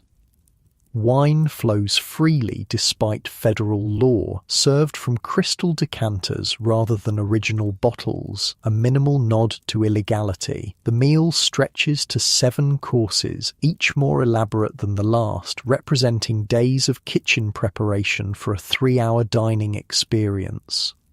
After dinner, the men briefly separate for cigars and port while the women retire to the drawing room. This Victorian custom persists in upper-class households despite the decade's more relaxed social standards. When the groups rejoin, entertainment follows. A famous pianist has been engaged to play for the intimate gathering. By midnight, the party concludes. Chauffeurs return from their waiting positions to collect guests. You bid good night to Robert Abbott with appropriate restraint, though his invitation to join his family's box at the races next weekend suggests mutual interest. As the last guests depart, the household staff springs into action again. Despite the late hour, silver must be washed and counted, china returned to storage, linens laundered, floors cleaned. For the wealthy, the day ends with rest. For those who maintain their lifestyle, hours of work remain. In your room, Louise helps you undress, removing jewellery to the safe, hanging the beaded gown carefully, untangling your hair from diamond clips. The day's social performance complete, you can finally relax. Will there be anything else, Miss Catherine? Louise asks, folding your evening gloves. No thank you, Louise. Good night. Alone finally, you slip between fresh sheets changed during dinner. Your windows offer a view of Lake Michigan, moonlight silvering the winter waves. In the distance, Chicago glows with electric light, the city that generates your family's fortune. Before sleep claims you, you consider your position, privileged beyond most Americans' imagination, insulated from hardship by wealth accumulated across generations, expected to maintain and expand that privilege through strategic marriage and social compliance. The freedom of the Jazz Age touches even gilded cages, but expectations remain. And as you drift towards sleep in your mansion bedroom, other Americans do the same in tenements, farmhouses, and small-town homes. The single nation contains these parallel worlds, connected increasingly by mass media, but separated by wealth disparities that the Roaring Twenties has only widened. Let's hit the road. It's 1928, and America is on the move like never before. While the wealthy enjoy their mansions and the middle class embraces radio culture, the entire nation is being physically rewired by a transportation revolution that's shrinking distances and expanding horizons.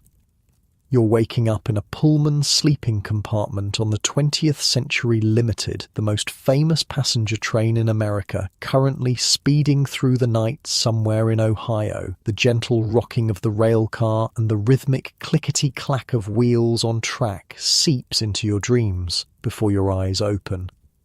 Your narrow berth is surprisingly comfortable. The Pullman Company has perfected the art of luxury in minimal space. Heavy green curtains separate you from the aisle where other passengers sleep in similar compartments. Outside your window, darkness still covers the landscape, occasionally broken by the lights of small towns flashing past at 80 miles per hour. The pocket watch on your small fold-down table shows 5:30 a.m. You're a journalist for Collier's magazine, working on a special feature, America in Motion, How Transportation is Changing the Nation. Your editor has given you an enviable assignment: travel coast to coast using every modern transportation method available in 1928, documenting how mobility is transforming the country.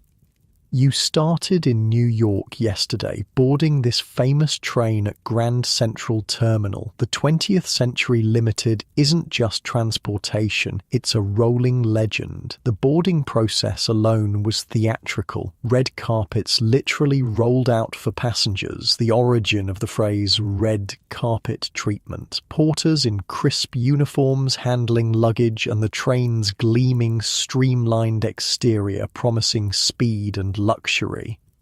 I spent weeks researching the legendary trains of this era. The 20th Century Limited was basically a 5-star hotel on wheels, complete with barbers, manicurists, stenographers, and gourmet dining. The ultimate status symbol wasn't just getting there, it was how you travelled.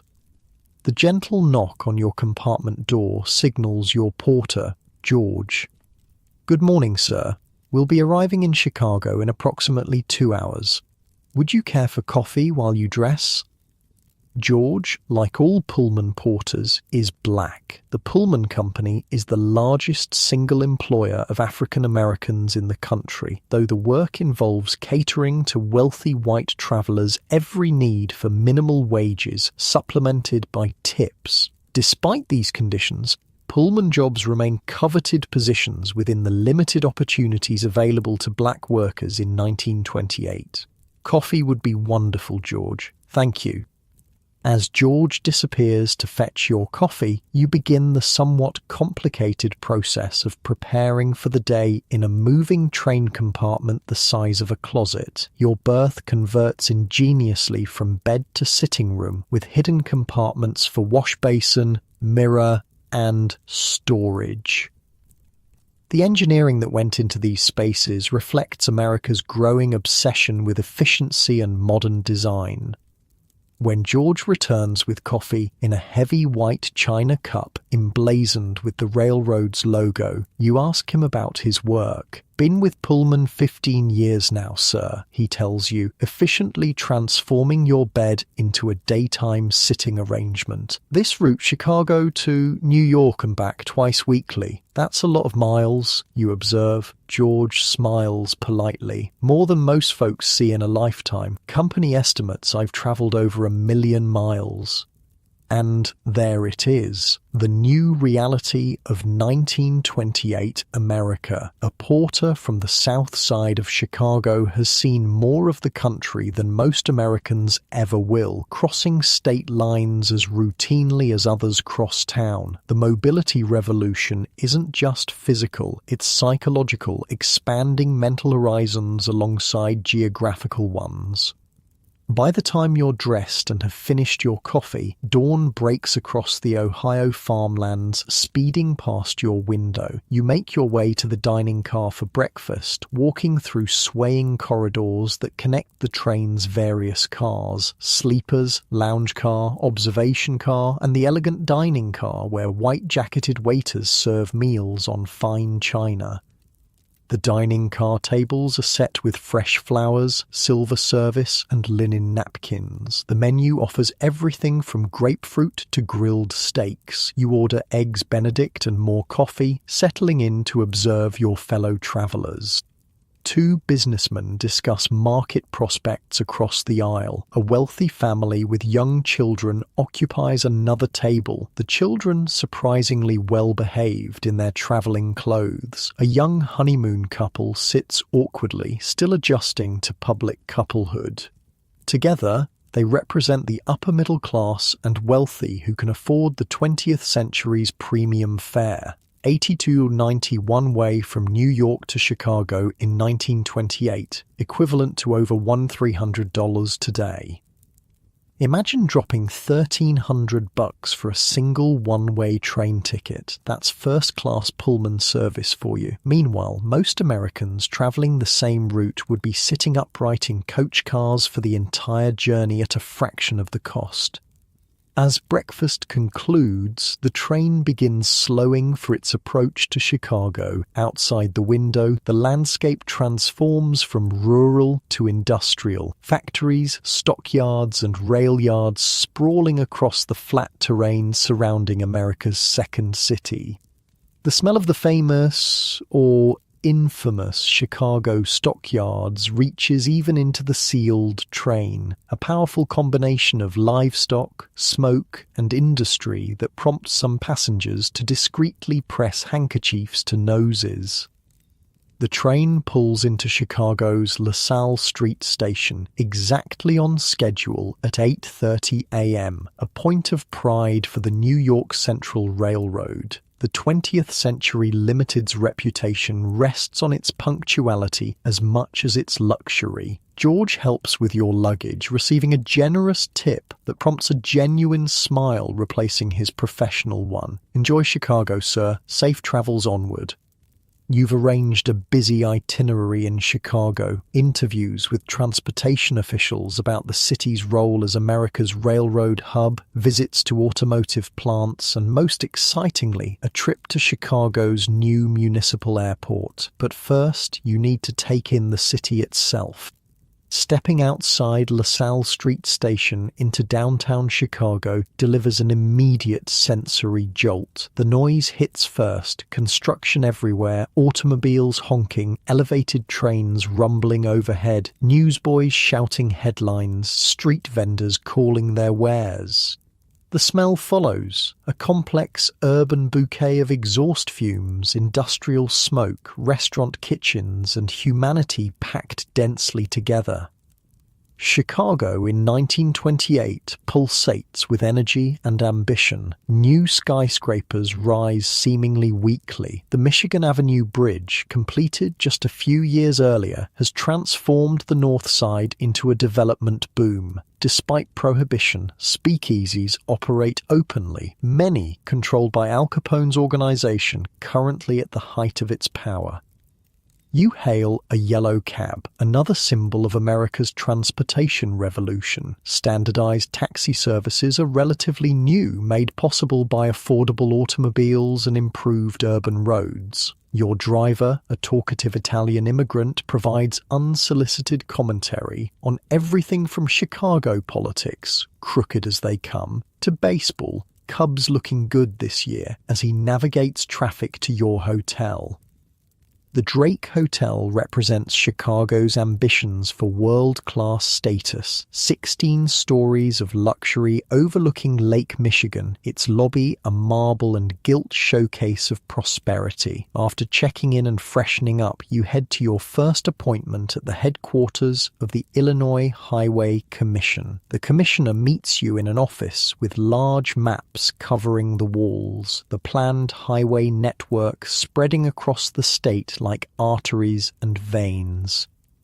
5 years ago, he tells you, tracing routes with his finger, you couldn't drive from Chicago to Springfield without breaking an axle or getting stuck in mud. Now we've got concrete highways connecting every major city in the state. The numbers he shares astound you. Illinois alone has paved over 5,000 miles of highways in the past decade. Nationwide, the federal government has funded thousands more through matching programs with states. America is literally paving its way into the future.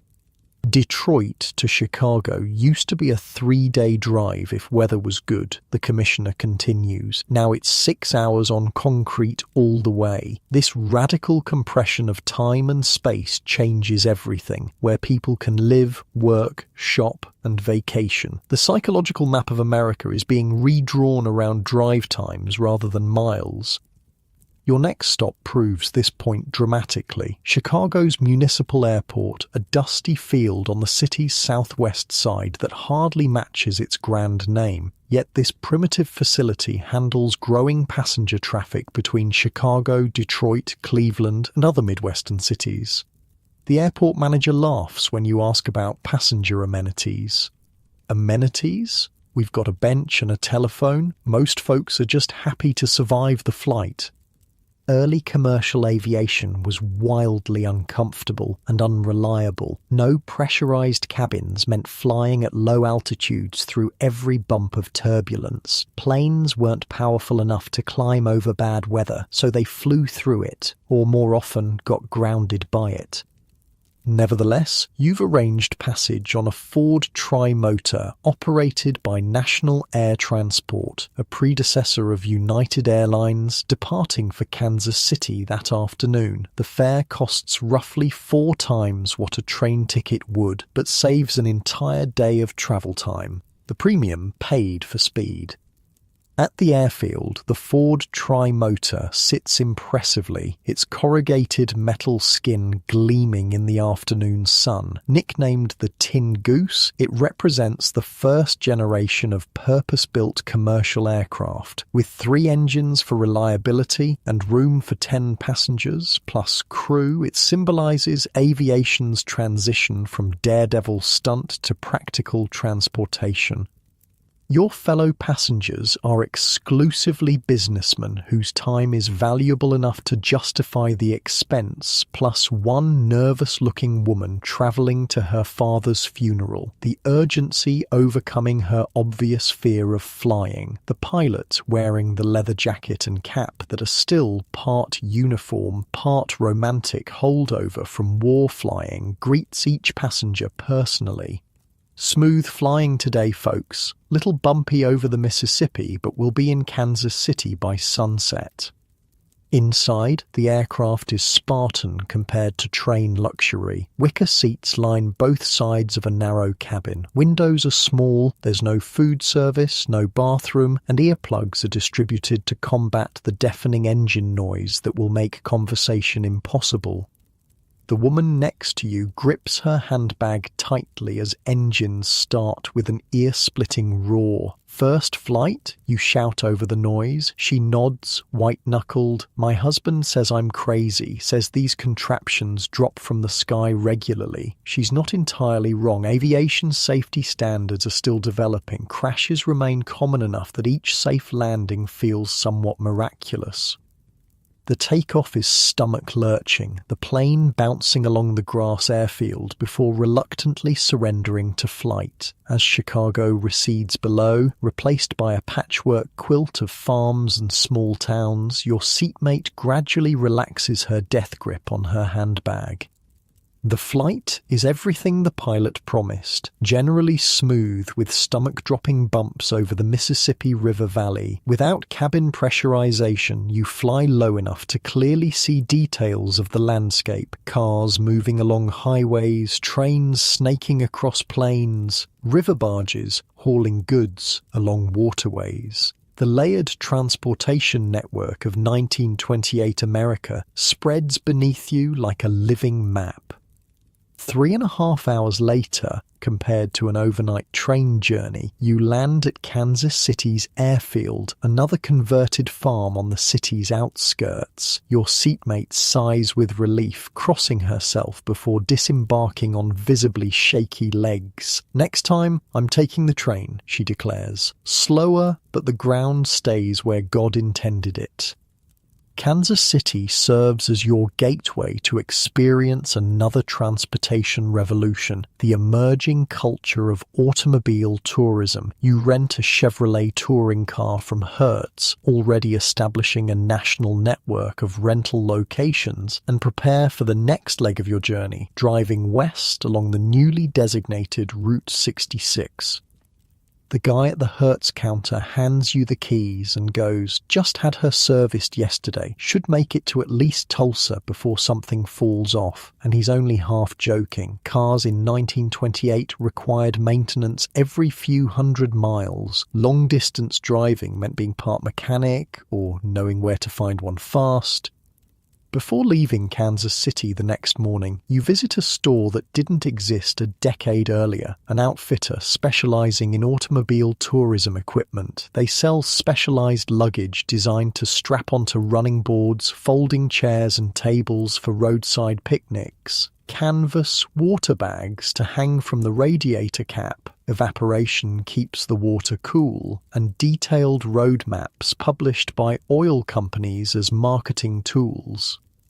The store manager explains the essentials for long-distance automobile travel. Spare tubes and patch kits, obviously. Fan belt, extra oil, compass, flashlight, tow rope, cash for when you need a farmer to pull you out of mud. This preparation underscores an important reality. Driving across America in 1928 still requires planning akin to wilderness expedition. Gas stations exist primarily in towns. Rural breakdowns might mean hours or days waiting for parts. Many roads remain unpaved despite recent infrastructure improvements. Nevertheless, you set out westward the next morning, joining a growing tribe of automobile tourists discovering America through windshields. Route 66, only recently designated and still partially unpaved, stretches ahead toward the Pacific, a concrete and gravel artery pumping travelers through America's heartland. The first day's drive from Kansas City takes you through western Missouri and into Oklahoma. The landscape unfolds at automobile pace, faster than horse travel, but slow enough to absorb details that blur from train windows and disappear entirely from airplanes. Something new catches your eye every few miles. Roadside stands selling produce directly from farms, hand-painted signs advertising tourist cabins, forerunners of motels, and perhaps most significantly, filling stations evolving from simple pumps into service complexes, with restaurants and souvenir shops attached. Near Claremore, Oklahoma, you stop at one such establishment, Red's Filling Station and Cafe, where an entrepreneurial owner has combined gas pumps, a repair garage, a small lunch counter, and tourist cabins into a roadside empire. Red himself, a sunburned man with hands permanently stained with grease, fills your tank while sharing his business philosophy. Used to just pump gas, then realized folks driving through need food, then realized they need sleep. Pretty soon I'll add a swimming pool and call it a resort. He's joking, but his business evolution traces the rapid development of roadside America, an entirely new commercial landscape growing along highways to serve automotive travelers. Companies like Howard Johnson's are already standardizing this roadside experience, offering consistent food and lodging that will eventually replace local establishments like Red's. Inside the cafe, you enjoy a surprisingly good chicken dinner while interviewing fellow road travelers, a family relocating from Arkansas to California, a traveling salesman whose territory covers 4 states, a young couple on honeymoon. Each represents a different aspect of America's new mobility. Used to take 3 weeks to move household goods by train, explains the relocating father. Now we've got everything we own in the car and trailer, and we'll be in California in 8 days if the roads stay good. The traveling salesman interjects, 5 years ago, I could only cover my territory every 2 months by train. Now I hit every customer monthly by car, changed everything about my business. That night, you experience another automotive age innovation, the tourist cabin. For 50 cents, Red provides a simple one-room structure with bed, chair, and washstand. It's basic but clean and represents an important transition in American travel accommodation, the gap between formal hotels and informal camping that will eventually evolve into the motel industry. Morning brings continuation of your westward journey through Oklahoma's dusty landscape. The roads deteriorate as you move further from major cities, with sections of Route 66 still under construction. Detours send you along unmarked country roads where wrong turns add hours to your journey. By late afternoon, you're lost somewhere in western Oklahoma, low on gas, with storm clouds threatening on the horizon. The romance of road travel suddenly reveals its flip side, vulnerability to elements, mechanical failure, and simple disorientation. Just as anxiety peaks, you crest a hill and spot a welcome sight. A small gas station with a single pump stands at a rural crossroads. The elderly attendant not only refills your tank, but provides detailed directions back to Route 66, along with weather wisdom. "Storms coming sure as sunrise," he warns. "Best find proper shelter before dark. Reynolds has a hotel 15 miles west." You thank him and press onward, racing darkening skies. This experience, the mix of freedom and vulnerability, the reliance on strangers' kindness, the constant adjustment to changing conditions, defines early automotive tourism. Unlike train travel's predictability or air travel's speed, car journeys maintain intimate contact with landscape and community while introducing new uncertainties. As predicted, Reynolds proves to have a small hotel catering to automobile travellers. You secure a room just as rain begins hammering the town. From your window, you watch other travellers arrive in weather-beaten cars, seeking the same shelter from the prairie storm that now rattles windows and floods unpaved streets. The hotel lobby becomes an impromptu community as travellers share road conditions, mechanical tips, and destination recommendations. This information exchange represents another aspect of America's transportation revolution, the creation of shared knowledge networks among mobile citizens. Before published guides like Duncan Hines or AAA, travellers relied on this oral tradition of recommendations and warnings. Or "roads washed out south of Amarillo," warns a salesman who's just come eastward. "Take the northern route unless you've got chains and boards." "Avoid the hotel in Tucumcari," advises another. "Bedbugs the size of quarters." Through these conversations, a map of America forms that no official atlas shows. Subjective, constantly updated, focused on traveller needs rather than geographical accuracy. As the storm rages outside, you record observations in your notebook, already planning the magazine article taking shape in your mind. The transportation revolution isn't just about vehicles or infrastructure, it's about how Americans are reconceiving their relationship with distance, community, and possibility.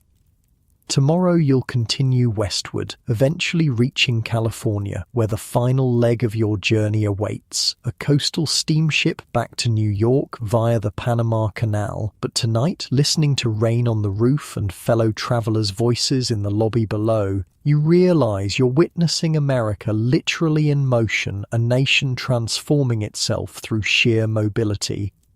It's October 1929. The Roaring Twenties are about to come to a screeching halt, though most Americans don't know it yet. Let's check in with the people we've met throughout our journey, because their stories, like the decade itself, are headed for an unexpected final chapter. In New York, the tenement apartment on the Lower East Side feels different now. There's a radio on a small table, second-hand but working fine. A few pieces of modest furniture have been added. The windows have proper curtains instead of hanging sheets, small improvements that represent nearly a decade of grinding work and careful saving. You wake up in the same small bedroom, but you don't share it anymore. Your brother moved out last year, married a girl from the neighborhood. They live 3 blocks away in a slightly better building. The bed still sags in the middle, but the sheets are newer, the blanket thicker. Winter's coming, and this year the drafts from the window seem less vicious. Your father is already gone, still working the night shift at the docks despite advancing age and worsening cough. Your mother moves around the kitchen, preparing breakfast much as she did years ago, though her hair has more grey now, her movements a little slower. "Mr. Goldstein says they're hiring at the garment factory again," she mentions, placing a bowl of oatmeal before you. "Maybe Joseph can get his old job back." Joseph is your brother, laid off 3 weeks ago from the auto parts warehouse where he'd found better-paying work after leaving the garment factory. It wasn't just him. Dozens of workers let go with vague explanations about inventory adjustment and temporary market conditions. Nobody's panicking yet. Layoffs happen, but there are whispers in the neighborhood, rumors of trouble at banks, businesses quietly cutting back. Nothing dramatic, just a slow tightening like the air gradually leaking from a balloon. Your mother glances at the newspaper on the table, frowning at headlines shouting about another day of heavy selling on Wall Street. Stock market news never concerned her before. The financial dealings of the wealthy existed in another universe from tenement life. But lately, those distant economic forces seem to be casting shadows even here. Mrs. Ricci's boy got sent home from the construction site yesterday, she says, worry creasing her brow. Whole project stopped. Something about financing. Your father studied this stuff in his night school business class. He brought home terms like margin buying and speculation that sounded like a foreign language to the rest of you. Playing with matches next to dynamite, he called it, shaking his head at newspaper stories of ordinary people pouring savings into stocks. In this neighborhood, nobody had money for stock speculation, but everyone has jobs connected to people who do. The garment factories make clothes for the wealthy. The construction sites build their offices. The warehouses store their goods. The invisible threads of economic connection run everywhere, even if most people don't see them yet. Let's travel west to Iowa, where the Miller family farm looks considerably different than when we last visited. The old barn has a new addition, built with prosperity from several good harvests. The farmhouse sports a fresh coat of white paint. Most noticeably, the Model T Ford has been replaced by a newer Chevrolet sedan, parked proudly beside a Fordson tractor that has revolutionized the farm's productivity. John Miller, the son we met earlier, is 25 now and effectively running the farm as his father gradually steps back. This morning finds him at the kitchen table with his own young wife, their newborn daughter sleeping in a handmade cradle nearby. Holcomb's foreclosing on the Peterson place, John tells his wife, concern evident in his voice. Bank called in their loan, third farm this month. The prosperity that transformed the Miller farm hasn't reached everyone equally. Farm prices have been declining since 1926, though the drop initially seemed temporary. Farmers who borrowed heavily to expand during good years now face impossible math. Loan payments calculated on $2 wheat when the market price has fallen below $1. John's father enters, moving stiffly from arthritis but still strong. Got the radio working again, he announces. Think we should sell some corn now or wait? The radio has become essential farm equipment, not for entertainment, but for crop prices broadcast daily from Chicago. Information is currency in modern farming, the difference between profit and loss often determined by timing rather than just production. John shakes his head. Prices keep dropping. Elevator man in town thinks they'll go lower still. This is the quiet crisis preceding the famous crash, an agricultural depression already squeezing rural America while cities still boom. The Millers are doing okay, having avoided excessive debt, but neighbors disappear monthly, farms consolidated by banks or larger operators. The family Chevrolet, once a symbol of rural America joining the transportation revolution, now serves practical emergency duty. Last week, John drove the Petersons and what possessions would fit to the train station. They're heading to California, joining an exodus that will become a flood in coming years. The farming family looks at their radio. The technology isn't just entertainment for them. It's literally financial survival, market reports, weather forecasts, crop predictions. This information flows instantly across America now, tying farmers in Iowa directly to trading floors in Chicago and New York. When those markets hiccup, the vibrations reach farmhouse tables with frightening speed. In Millerville, Pennsylvania, our small-town teenager Sarah is now a young woman of 22, recently graduated from normal school and teaching first grade in her hometown. Her childhood bedroom remains largely unchanged. Movie magazine clippings faded on the walls. Victrola gathering dust since radio became the preferred entertainment. She descends to breakfast, where her father reads the newspaper with unusual intensity. The headlines scream about market volatility. The Dow Jones down nearly 40 points yesterday, nearly 10% of its value, followed by partial recovery. What does it mean? Sarah asks, pouring coffee. Her father manages the hardware store, but like many middle-class Americans in the late 1920s, he's begun dabbling in stocks. Nothing major, a few $100s of carefully saved money invested on tips from customers and radio financial programs. Probably nothing, he answers, but his tone lacks conviction. Market goes up and down, always has. But the worry lines on his forehead tell a different story. The radio financial experts whose advice he trusted have been increasingly contradictory lately. Some urge buying this temporary dip, others suggest caution. Yesterday, a prominent banker on the Collier's Hour radio program counseled listeners to avoid panic while carefully avoiding specific predictions. After breakfast, Sarah walks to the school where she teaches. Main Street looks prosperous, shop fronts freshly painted, new automobiles angle parked along the curb, window displays showcasing the latest fashions from Philadelphia and New York. Nothing visible suggests impending crisis. Yet subtle signs appear if you know where to look. The furniture store window that promoted easy credit terms last month now advertises special cash discount. The jewelry store has quietly reduced inventory. The movie theatre has dropped prices for matinees, small adjustments, nothing dramatic. At school, Sarah overhears two other teachers discussing their husbands' investments. Frank's broker says to buy more while prices are down, one says confidently. It's just the big financial interests trying to scare small investors out of the market. The other nods uncertainly. That's what Harry thought too, but his cousin in New York says something's really wrong this time.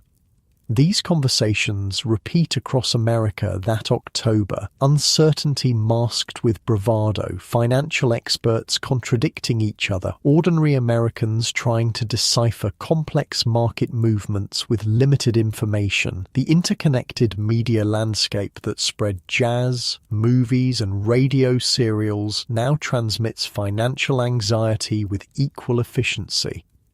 Meanwhile, in Lake Forest, Illinois, the Harrington mansion appears unchanged in its manicured perfection. Inside, however, the atmosphere has shifted subtly. Howard Harrington, banking magnate and family patriarch, hasn't left his wood-panelled study for 2 days. Telephone constantly at his ear, financial newspapers scattered across his desk.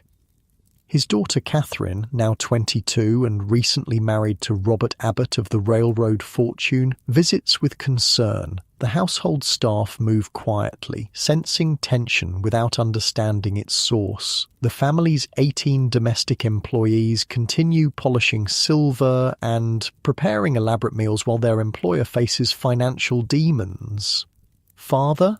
Catherine calls softly from the study doorway. Howard looks up, forced smile not reaching his eyes.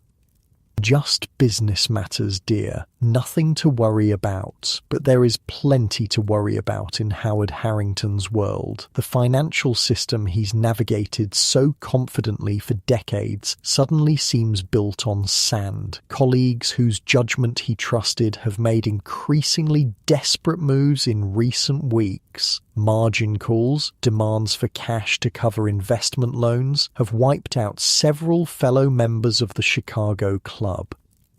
The wealthy inhabit the same volatile economic ecosystem as tenement dwellers and farmers, though with more substantial buffers against hardship. Howard Harrington won't lose his mansion if markets collapse, but his social position, business reputation, and self-image all rest on financial foundations now showing alarming cracks.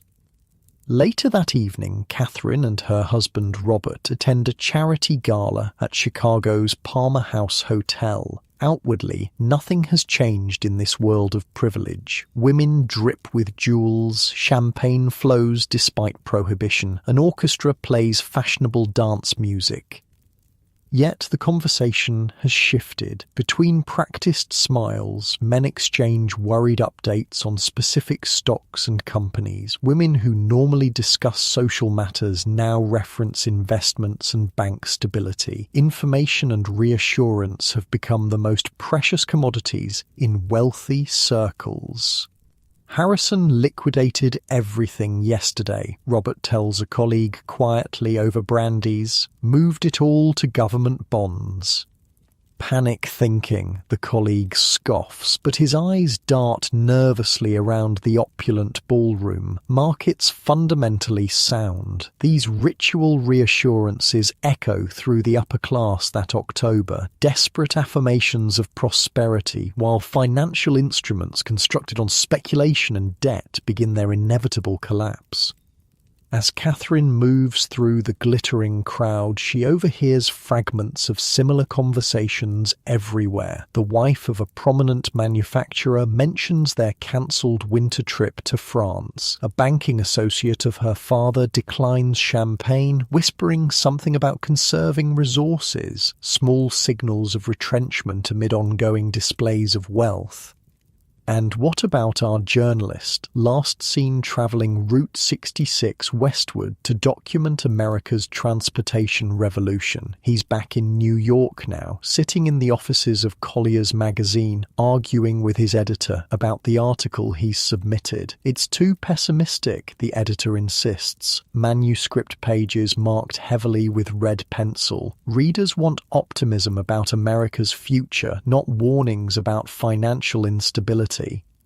The journalist sighs. His cross-country journey revealed not just America's transportation transformation, but the economic fault lines now threatening to rupture. In California, he observed produce rotting on docks because farmers couldn't afford shipping costs. In Chicago, half-completed skyscrapers stood abandoned when financing disappeared. In small towns across America, bank closures left communities stranded without savings or credit. The transportation networks connecting America physically are remarkable, he explains patiently, but they're also creating new vulnerabilities. Financial problems spread faster too. What happens in New York affects Iowa overnight now. The editor remains unconvinced. Rewrite it. Focus on the achievements, the highways, the air routes, the automobile culture. Leave economic analysis to the financial pages. This conversation repeats across American media that fall, warnings muted, concerns downplayed, optimism enforced, even as evidence mounts that the decade's prosperity rests on increasingly shaky foundations. That evening, our journalist walks Manhattan streets deep in thought. The city pulses, with energy as always, theatres illuminated, restaurants packed, fashionable crowds moving between entertainment venues. Nothing visibly suggests imminent collapse. Yet small signs appear here too. More men selling apples on street corners than last month. Help-wanted advertisements shrinking in newspapers. Luxury stores offering unprecedented sales. The whispered word recession replacing prosperity in overheard conversations.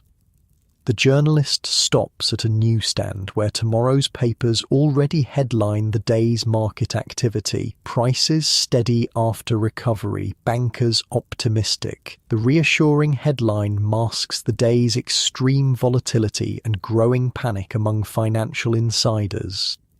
Let's pull back now, seeing all our characters simultaneously across America on this October evening in 1929. They don't know each other. They live in different worlds with different concerns, yet increasingly their fates intertwine through economic and media networks that bind Americans together as never before. In the New York tenement, a family worries about layoffs while preparing for bed, their modest improvements to daily life potentially at risk.